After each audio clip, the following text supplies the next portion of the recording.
Oh yeah, welcome back to another episode of the Silver Boys podcast. I'm your host Cam Silver. I am your co-host, Kyle Silver. Oh yeah, and the playoffs have been going crazy. This second round has been everything and more that I'm pretty sure we thought that it would be. But before we get into that, some things happened in the NFL during this still crazy off season as Derrick Henry signs a 2-year, $30 million extension with the Ravens. So that's a good pickup for them. Derek Carr retired actually. And Trey Hendrickson is not happy with his current deal. He's scheduled to make 15.8 million this season, and told the Bengals that he's not happy and he will not be playing on this deal. So yeah, Yeah, some real great things. Some shakeups maybe, in the NFL. I'm very happy that Derrick Henry re-signed with the Ravens, giving them another go at it, essentially. Um, I think that, the Ravens are right there, essentially they're up there with Philly, they're up there with Buffalo, they're up there with the Chiefs, That's where we expect them to be. That's where we want to see them. We want to see Lamar Jackson, in the playoffs. We want to see Lamar Jackson just in the big game, essentially. So I'm glad that he stuck with the Ravens. I'm genuinely really happy that yeah, he stuck with the Ravens. Um, just just because, honestly, it was not about money. He wants to win, is what I'm saying. And I think that, Derrick Henry got a taste of that in Baltimore. As little as the taste might be, he sees the potential, if that makes sense. yeah. I see the potential. Um, Hendrickson, excuse me. Just we're gonna look and see, what happens with him. Solid player all around. So nothing much more I would like to say about that. What are your thoughts though about Trey and even the other guy too? For Henry, love that. Like you said, like the little taste that he Yeah. had, just getting to because he's been to the division round with the Titans before, but I know I'm pretty sure he knows that, this is a very strong team that could do something in the future. And, him being on that team is going to be, pivotal for them, in the next couple of years, especially if they want to capitalize on the Super Bowl window, I would call it. So, and then also, with the defense starting to Which ramp, is quite literally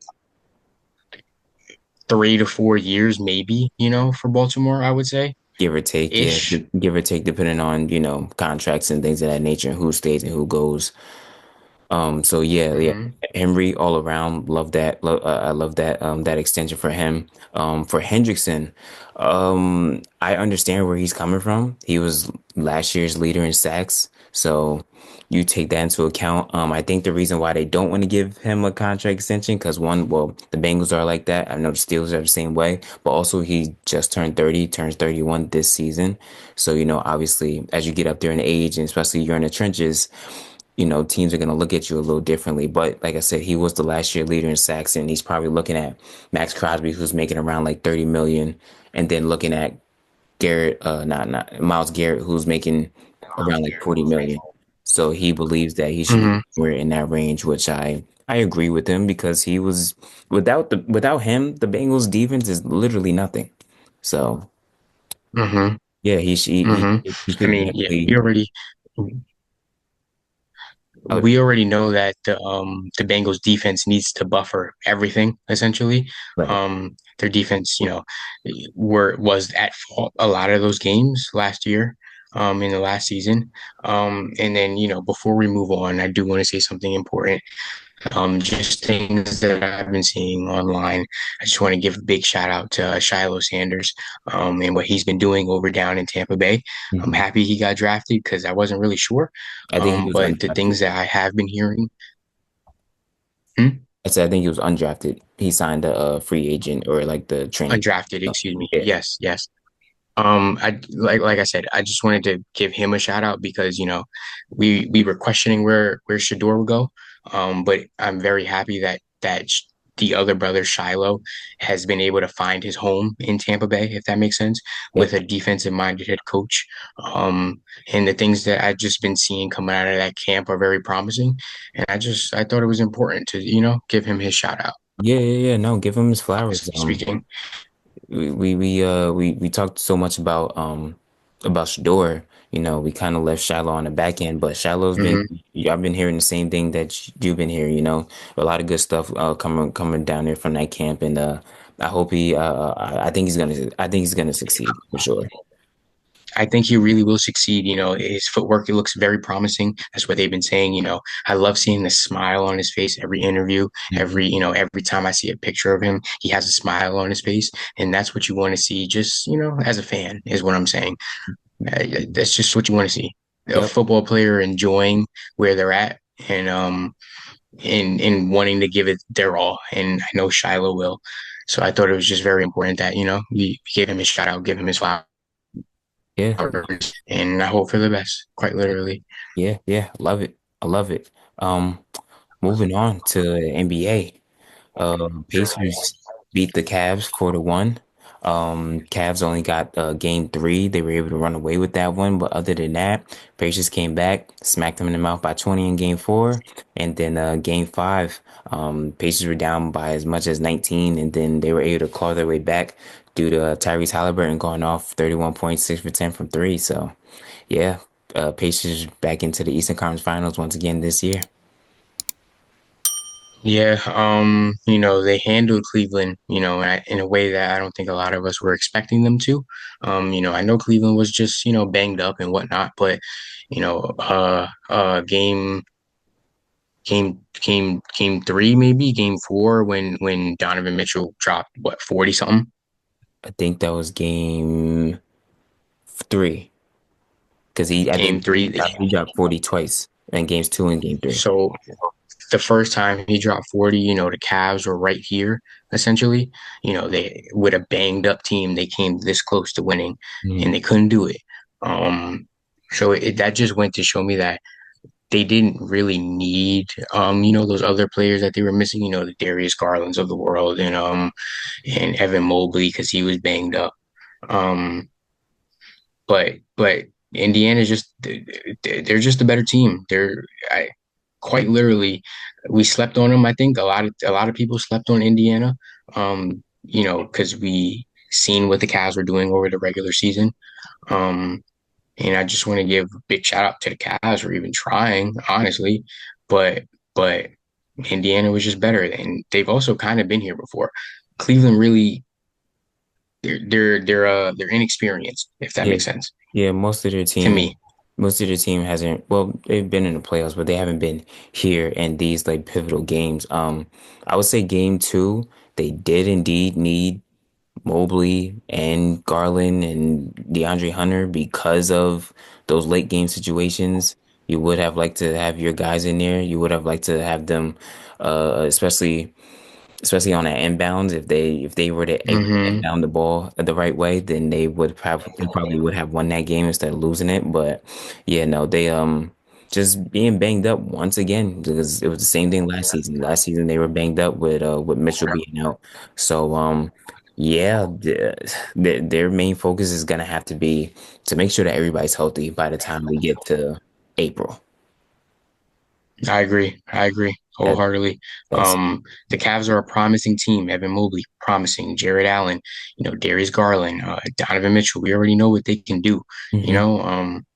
And they finished top in the East, and for them to go out down 4-1 like this was underwhelming. It was shocking a little bit to me. I thought that they would put up a more of a fight. I thought it would go 6 games, 7 games. Um, but Indiana took care of business, and I can't take that away from them. They're ready. They're ready. That's what I'm yeah, saying. yeah. Great team. They have it. They have everything: length, depth, speed, athleticism, youth. They have it all. They Hmm. have everything that you want. Hmm. Shows how much the game has changed too. You know, the youth is as we're Quite. going to start talking about more about this. The youth is the one taking over now. Yeah, I mean, and like you said, the depth as well too. That's really important. you got to be able to have guys that can come off the bench and give you, 10 to 15 to 20 points on any given night. That's important. Yeah, Genuinely, that's important. yeah. Um, And it sucks and though. even just It sucks though because the Cavs had, they had like guys like Ty Jerome, but Ty Jerome just couldn't get it going this series. And DeAndre Hunter, he didn't look like mentally, I feel like DeAndre Hunter just wasn't, I don't think he was prepared for it. So but like I said before, that comes with, more playing time. That comes with more experience of being down in the depths in a series, in a 7 game series, understanding, when to fight back, exactly. understanding when you're gonna give up. Honestly, does that make sense? Yeah, Um, before one, when you were essentially the top team in the East, the number one team in the East, true. that's unacceptable. Yeah, yeah. They were almost the number one team as a whole in the league, but by itself. So yeah, no, it's back to the drawing board. Got to figure it out. Feel bad for Donovan because he puts his all into these games, and he's just historically just has not been able to get past the second round in both the East and the West. So um, yeah, just hoping better for him, honestly. I agree. I agree. He'll get there. I really wholeheartedly believe that he'll get to a conference finals. Yeah, yeah, Just about staying healthy and getting there. Honestly, yeah. Knicks still lead the Celtics 3-2. Game three, Celtics were able to find their shot as they beat the Knicks 115 to 93. Game four, Knicks were able to come back and beat them 121 to 113. Brunson and Tatum, man, they had a run where they were just going at each other. Oh my goodness, that was hmm amazing. And I was so hyped up to see the end of that game, but then Tatum goes down with the torn Achilles, and prayers and thoughts to him. He went to surgery right after, like literally as soon as they figured out that it was Achilles, boom, went into surgery, and hoping for a speedy recovery from him. And yeah, yeah, that one was very hard to take. Just as a basketball fan, just seeing him being able to, he literally had his best, arguably one of his best games. He was on his way to another, in my opinion, he was on his way to another 50-point game by the way that he was going. I, Um, I yeah, I I do think that he might have ended with 50 that game. yeah, yeah. Not sure if it would have been a Um, win or a loss, but yeah, um, you know, Genuinely speaking, I would have liked the Knicks to close it out in Game 5. But I also have to give the Celtics credit. Like, you return back home. No JT. Everybody understands that. Everybody's feeling that. Shout out to Derek White, man. Derek White, he came to play. hmm But he's one of what those you was gonna say? guys. He's one of those guys who was very pivotal of with the Spurs when he was down there. So this you know he wasn't just right before the Celtics. He has been in these moments, so he knew what was required. And shout outs to White, shout outs to Jalen Brown, shout outs to even Luke Cornett coming in off the bench and crazy. Luke Cornett was essentially the MVP of Game 5. Yes, Because Kristaps ain't doing anything at all, but yeah, just the way he was able to come in and dictate, the way the Knicks play on offense, blocking shots everywhere essentially. yeah, He when you need to be ready, he stayed ready, and mm, that's the most important thing. When your number's called, be ready, you know, and yep, he was ready. So I have to give him credit. OG Anunoby, the only way we win Game 6, OG Anunoby has to show up. I already know Jaylen Brown's going to show up. OG Anunoby, Mikal Bridges, to an extent, Josh Hart too, to an extent. yeah. But shoot, Josh showed up. Josh had a bloody eye, got it covered up, and kept going, and he still dropped 20. So And Josh been showing up. It's just, you know, the Knicks will not win Game 6 if OG Anunoby doesn't at least drop 25. Honestly, in my humble opinion, I don't know if he has to drop 25, but he has to hit the big shots in big moments. at least just take the Didn't, pressure off of Jalen Brunson like earlier, because then Jalen Brunson also fouling out. this last game was very pivotal as well too. Yeah, But yeah. you know what? I don't even care. Jalen Brunson, he was waving goodbye to TD Garden in Game 5 because he already knew we about to get rid of y'all in Game 6. Yeah, no, they had put, if no one's seen, they had put him on the Jumbotron. He had waved at everybody. Um, that He was saying bye. I'm superstitious, so I'm not gonna say he was waving goodbye, but yeah, no, he was waving at everybody. But like, and like the wins, he in game one, yeah, he dropped 29. But then like the other games, for the most part, he didn't drop 25. He didn't. But this, I'm also saying, I think it'll really be pivotal of him and the Knicks in order to win, to have a monster game. I think at the end of the day, both the wings just have to play good. Like whenever the Knicks win, both the wings just play good. I don't think it really matters if they have to drop 25 or not, but they hit the big shots in the big moments. Like when they're on runs, they're the ones who are basically initiating the run.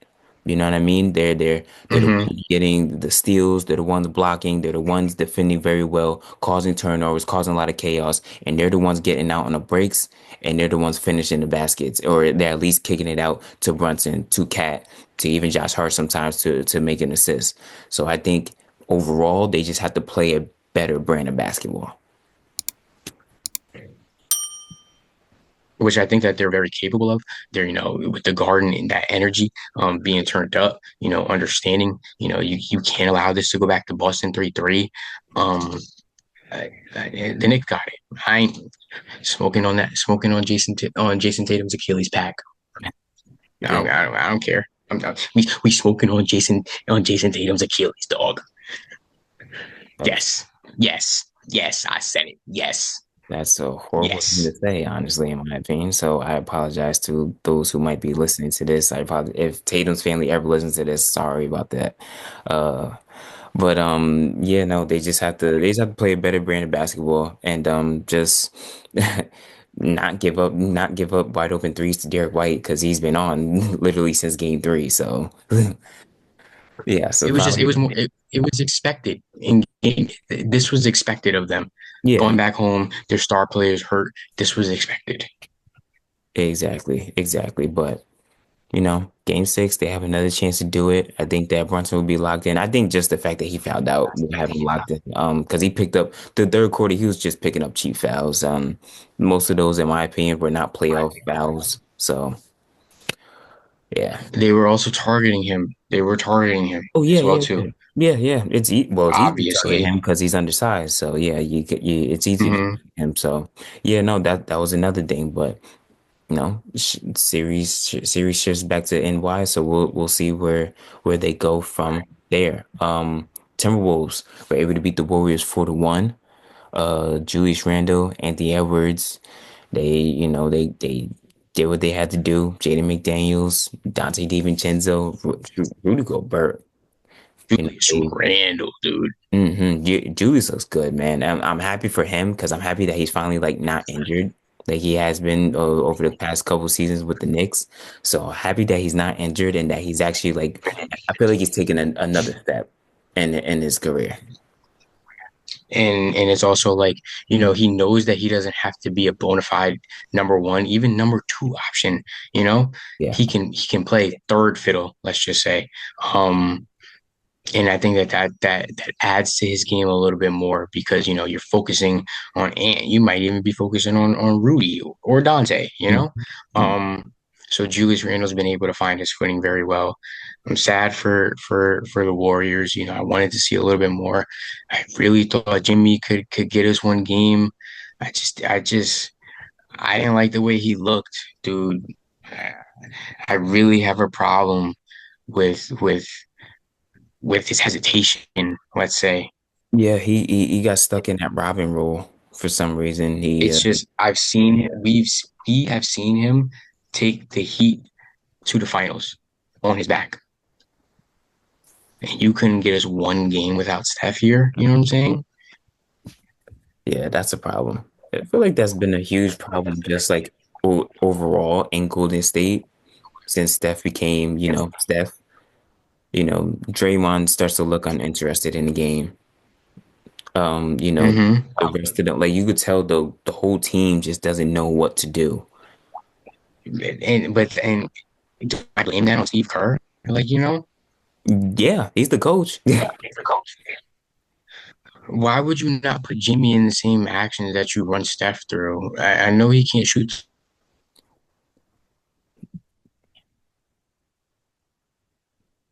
He- Sorry, having technical difficulties there with Kyle right now. There you go. Now Kyle's back. Oh, you got me? Yeah, I was saying, um, I think that you could have ran Jimmy through a lot more plays like you run Steph through. right, right. And I don't know if I blame that on the coach or not. I do. At the end of the day, I do because at the end of the day, for me personally, I don't want to see my team have to sit there and just watch one guy do everything. Would love, I love how everybody, like the one thing that I love about the Warriors, especially when Steph is there, everybody's involved. And you could just see like when he's not there, no one really knows exactly what's going on, what to do, who to give the ball to, which Nobody knows their role. Nobody knows their role. but like I said, this is even before Jimmy Butler got there. Hmm. This has been happening for years now. So I blame And that and on, you also you lose Clay as well, and yeah, yeah, that he was a shot creator. He could have been a shot creator, right. um, in a comfortable system as well too, where he Uh, knows everything. Does that make sense? yeah, a system that's friendlier towards catch and shoot 3-pointers like he is. Jonathan Kuminga, he played hard. Don't get me wrong. I like the way he played this last game, elimination game, but it's just you can't do anything without Steph. And it's also like I expected more from Jimmy. I really did. Yeah, no, a lot of people did, but Kuminga, shoot, essentially Kuminga was the one he put everybody on his back. Kuminga played amazing. Like I get so mad at Steve Kerr because you see him doing this in the playoffs. Imagine what he could have just done, in just regular season games. He would have picked you guys up some wins. He would have took off a lot of pressure off of Steph. Even Jimmy, when Jimmy had first came in, he would have took pressure off of those guys. I know he's coming off an ankle injury, but when he got cleared to play, why didn't you play him? You didn't play him until you had no choice but to. And now when you had to play him, he comes out here and he's whooping everybody's tail. Jonathan Kuminga is a mismatch. He's long, he's fast, he's young, he can get up. If he starts working on his 3-point shot, man, it's gonna be a problem for the kid. Exactly, exactly. He really does remind me of like what an Andrew Wiggins like is when he was younger, you Yeah, know? yeah, yeah. And if he gets that 3-point shot to go through consistently, Because think about when Wiggins, that Warriors team will be fine when Steph retires, when Draymond retires. if they keep Kuminga though, if they keep Kuminga and if they're able to build it the way that they're supposed to build it, then yes, they will be fine. But they have to, number one, keep Kuminga, which is, which would be a iffy thing for me because of the fact that, like I said, Steve Kerr didn't play him much.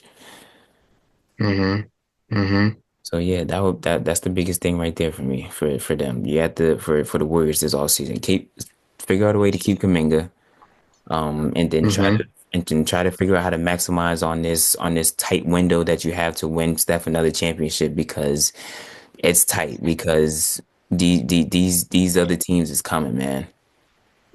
And it's not even that just that. It's also like the Warriors don't match up well against nobody that could potentially make it to the conference finals. You know what I'm Yeah, saying? yeah, Whether that be, or well, you know, Denver or OKC, like they don't have a big, they don't have a solid, 5 man, even 4 man. yeah. They don't have no one legit. Quentin Post, I like him, but he's young, so he wouldn't Too be able to young. handle. He ain't certified. Exactly. Like I said, he's gonna be fine. He could stretch the floor. He could rebound a bit. He's gonna be fine. But he wouldn't be able to handle the Jokic's, the Hartensteins, the Holmgrens, the Goberts. He's not gonna be able to handle that. It's too much for him. So, Exactly. so yeah, Exactly. even they Kevon Looney, like I love Kevon Looney, I really do. It's just he wasn't gonna do anything. You don't give him enough minutes to do anything, yeah. you know. Also the biggest thing, like he's great at rebounding, but also another big thing, he's not an offensive threat either. That's the problem. And then you just like in comparison to teams like Indiana, like the Knicks, again, like you said, OKC, and like Denver. Hmm. Shoot, You know, they even Houston, with even Sam. the thing is like yo, they all of those teams at least have two bigs. Yeah, You know, yeah, one that they could start, one that they could bring in off the hmm bench, or even you run that double big lineup as yeah. well too. And they also offset each other because they don't have the same styles either. You can't play Draymond at the five. It's not feasible. Yeah, no. As much as I love Draymond, and as much as and we praise Draymond a lot on this podcast, we praise Draymond a lot on this podcast. As much as we I love love Draymond, him. we just know he's just too small. That's the problem. Too small. I agree. I agree. I Yeah. agree. So we'll Um. see where the Warriors go from there. And I hope for the best. You know, Steph coming up on that tail end of his career, I think, Yeah. honestly. So it's about to be a new era in Golden State. Yeah, yeah. And meanwhile, for Minnesota, they are ushering in a good era right now, going right back to the Western Conference Finals once again, just like Indiana on the East. So, and they're waiting for their matchup as the Thunder and the Nuggets are tied at three apiece, and we have a game seven on Sunday afternoon at 3:30. Um, Whew, this has been fun. I'm not gonna lie, this has been a lot of fun. So in game three, Nuggets were able to beat the Thunder 113 to 104, and in overtime, games four and five, the Thunder were able to squeak out.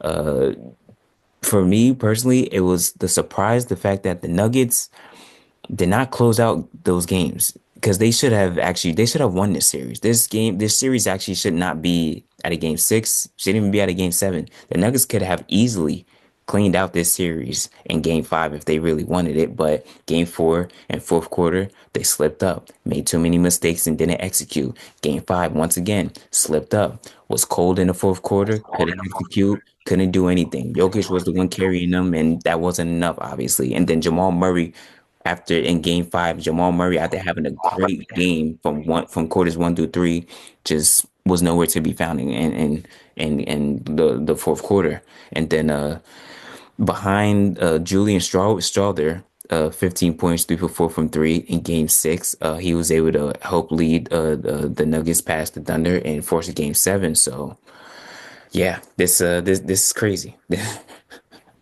I agree. I think we expected this to go 7 games, Hmm. just the two teams match up well. And we know that it's just gonna essentially comes down to who's hot that game. If Jamal Murray is hot, if Jamal Murray and Michael Porter Jr. are hot and they're hitting on all cylinders, Hmm. they're like genuinely speaking, I think that the Nuggets could blow OKC out the water. I really do think so, but they just haven't been able to do that. They haven't Yeah, been able to take advantage of that. yeah, Um, you know, SGA gonna do what SGA does. Hartenstein been playing well. Holmgren been playing well. Jalen Williams, there's been a lot of questions surrounding him. Is he a solid? Is he a two man that is solidified in this yeah, league next to yeah. SGA? A lot of questions, but I think he's lived up to it right now.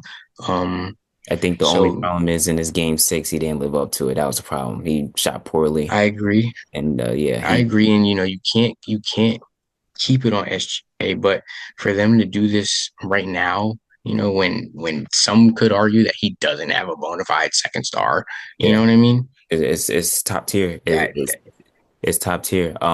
One thing that I am worried about is I know Jamal Murray's coming off of illness, but he did show up 25 points, 8 rebounds, 7 assists. So, even with the illness, hmm he still looked unstoppable. So, but one thing I am worried about is that I did see Aaron Gordon come up a little limp with his hamstring and late in that fourth quarter. So that is going to be something to see, something to watch because he is very important to that squad as well. So, yeah. hmm Uh, hmm Also, genuinely speaking, I would like OKC to win the series. I really would at this point. Um, just because of what we've already seen from Jokic and that team. We know the highs and we know the lows. Um, and with OKC, it's like now we just need to see the highs. Can you guys ride this wave that you've been riding since November, Yeah. essentially? Yeah. Um, they might match up better with Minnesota. Like you never know. You know what I'm saying? Right. So this is an important game seven. An important game seven. Yeah. Yeah, it's a big game seven. Is so I'm ready for it though. You are, man. Ready for it though. Yeah, I am. the both teams get 2 days of rest, so we'll see how the troops is looking when they get back out there on Sunday afternoon. Mm-hmm. Mm-hmm.